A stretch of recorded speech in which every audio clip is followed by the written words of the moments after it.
potentially could be exposed. Okay, these are some of the ones that we talked about earlier today. Throughout your daily workday, I mean, there's any number of ways you could be exposed, okay, to a bloodborne pathogen. All right, some type of accident, right? Somebody slips and falls, or you slip and fall. Somebody gets a cut on their hand or something like that. Any type of first aid, okay, that's a potential way. All right, janitorial duties. Okay, say you're going into a restroom to clean it. Okay, you may walk up on a blood spill.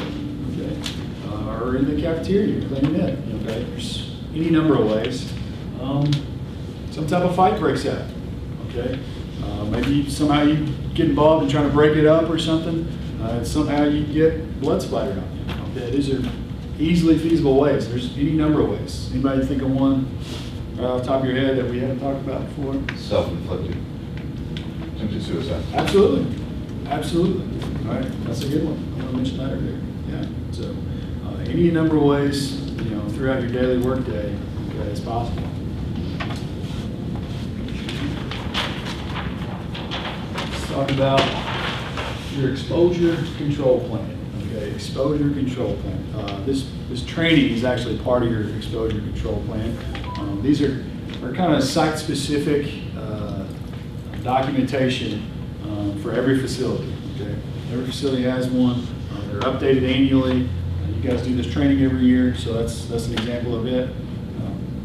Some things that kind of make up your exposure control plan. Universal precaution. I mentioned that earlier. Okay, anytime we see blood, we always treat it as if it contains a bloodborne pathogen. Okay, always, always, always. Very safe and sorry. Right. Engineering controls, okay, these are things that are built into the facility or added to the facility that remove bloodborne pathogens. Examples of those would be a lot of the manufacturing facilities that we work with that may have like the emergency showers or eye washing stations. You could even consider, you know, a hand washing station, the sharps containers, okay, where you put your sharps and needles. Okay, those are examples of engineering controls. Work practice controls are things that we do. Okay, the best example of that is PPE. Right? Everybody know what PPE is? Personal protection equipment. Yep, personal protective equipment. Okay, PPE is always provided to you by your employer. Okay, there's no situation where you have to provide your own PPE. If there's something you need that you don't have, you know, tell your supervisor. Okay, that stuff is provided for you. Okay. Documentation, okay. Anytime you come across an accident or some type of blood spill, we always want to fill out an accident report form, okay. Obviously, if you know the source of the blood, you want to document that, okay. Who was involved, what happened. We always want to create a paper trail, any type of accident. So always fill out an accident report form. All right. Any questions? Comments, concerns on that stuff? A lot of this is pretty straightforward, right? You know, follow your proper policies and procedures, always. All right, so what happens if we get blood on us? Okay, what do we do? All right, a couple different things. I didn't write this one down, but if somehow you get blood on your clothing, okay, on your clothing, you immediately want to wash the area underneath that. Okay, so if I got some on my sleeve here, I want to wash that area underneath my sleeve. Okay, you don't know if there's been any type of bleed through or any contact there. You're going to wash immediately with soap and running water. Okay, soap and running water. All right. If on skin, treat the same way as if you got on your clothes. Wash that area immediately with soap and water. All right. Number 2. Contact with your mucous membranes, okay, eyes, nose, mouth, right?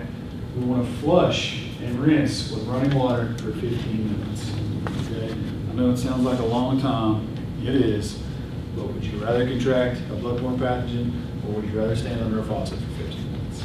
Okay? I don't think there's even a choice, all right?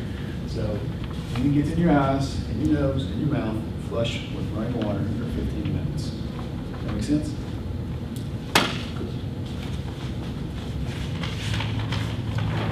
So we'll talk about our little kit here, our contents. We'll go over those. Okay. This is what you guys have as far as your kits for cleaning up blood spills. Okay.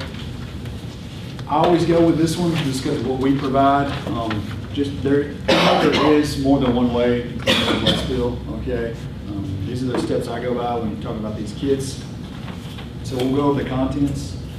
In the event you ever have to use one, okay, your directions are right there on the underside of the box. Okay, there's some type of traumatic event, you might be your adrenaline's pumping, you're panicking, you don't know what to do. Okay, it's right there written out for you. Okay, all right. So when we come across a blood spill, the first thing we want to do is we want to protect ourselves, right? We want to use our PPE. Okay, that's our first and best line of defense. All right. So our PPE in this box.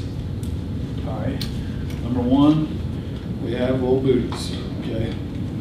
Go over our shoes. Okay. Sometimes you may be wearing sandals or flip flops. Okay, to work. You want to protect your feet. Okay. Booties. Put those on. All right.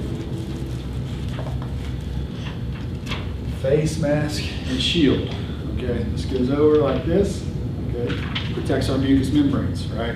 One way of transmission is through our mucous membranes, we want to protect those, all right? So this covers our mouth, our nose, and our eyes, all right?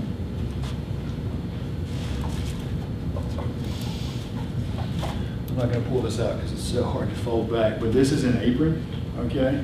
You can put over your body, help prevent anything to get on your clothing, okay? So we have an apron. Lastly, certainly not least, our gloves. Okay, gloves are your best friend when you're talking about cleaning up anything, right? Okay, we want to protect our hands. Remember, looking at your hands, see what type of damaged skin, any nicks you got, you want to be protecting that. Okay, so we have our gloves. So that's the PPE that comes in these kits. Okay, PPE should always be chosen by what can reasonably happen. Okay, everything contained in this kit for your facility is what you need. All right. Another thing we want to do if we're we come upon a blood spill is I always say go get a coworker, a friend, a buddy, whatever to come with you. I don't know if this happened to you guys, but when I was in elementary school, if we were ever in the cafeteria, or if we were ever in the gym, wherever, and a kid threw up, what happened? Everybody else wanted to go around and look at it, right? Everybody. I don't know why. We want to see things that gross us out. I'll never understand it, but that's what happens, okay? So bring somebody else to kind of help people back, keep people away, and then just to help you out, all right? So use a buddy, makes life easier, okay? So we've done that. We've got our PPE, okay? We've got our PPE on. Let's talk about our cleaning, okay? In this kit, okay, is an absorbent, okay? An absorbing, it's like sand almost, okay? What this is going to do, you want to pour this over the spill, and it's going to gel up and solidify that blood, okay? It's going to make it a lot easier to clean. When we pour that over, this kit also contains, it'll look like this when you open it, those will be connected. You just tear that off, a little scooper, a little broom, okay? If you need to use something bigger, do it. Just know that that equipment is going to have to either be disposed of or sanitized properly, okay? All this stuff is disposable. Okay? We're not reusing any of this, okay? So this is when you scoop up your solidified blood. After you have scooped up the blood, or whatever we're cleaning, we need to disinfect that area, okay? What you guys have here, lemon zip, okay? EPA required disinfectant, okay? It has to be EPA registered, okay? You guys don't use much of any bleach here. You can use a bleach solution, all right, to disinfect. Just know that once you make that solution, that solution is only good for 24 hours. Okay, so the next day you got to make a new one. All right. I don't recommend using bleach for that reason. You go through so much of it. That's why it's so cheap. All right. Use the white and whites. That's it.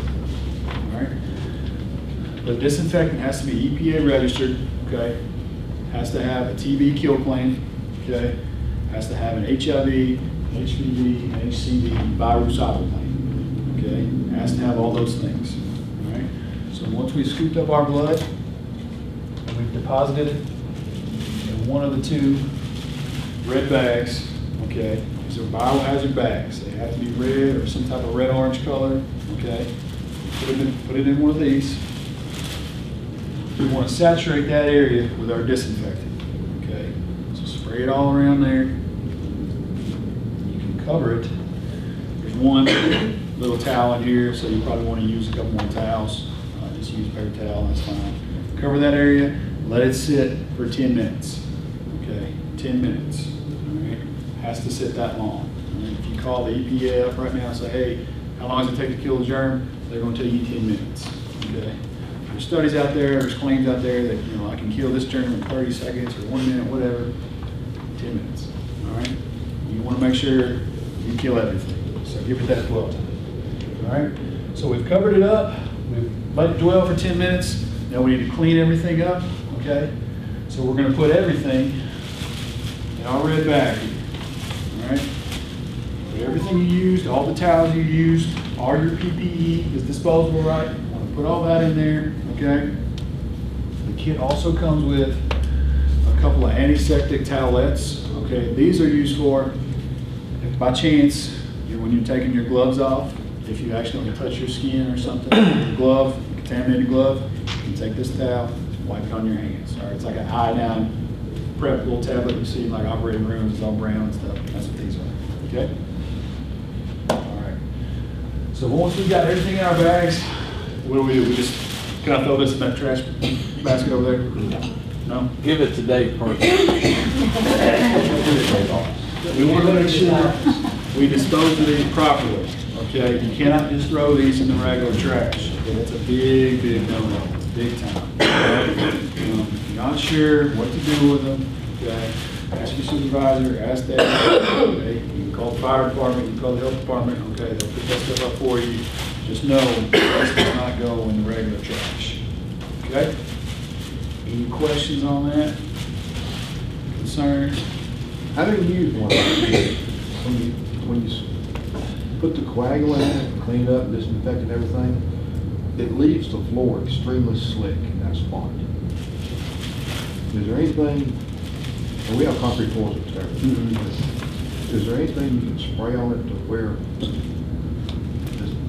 not quite as slick after your bleach? Once you've disinfected it and cleaned it and everything, you can go through and use just like, I think you guys use Reflection here or Neutral Cleaner, and just kind of mop down that area and let it dry. It may be still, may take out some of the slickness. Okay, I would just probably put a couple signs out just to keep people away from it. Okay. That's a good question.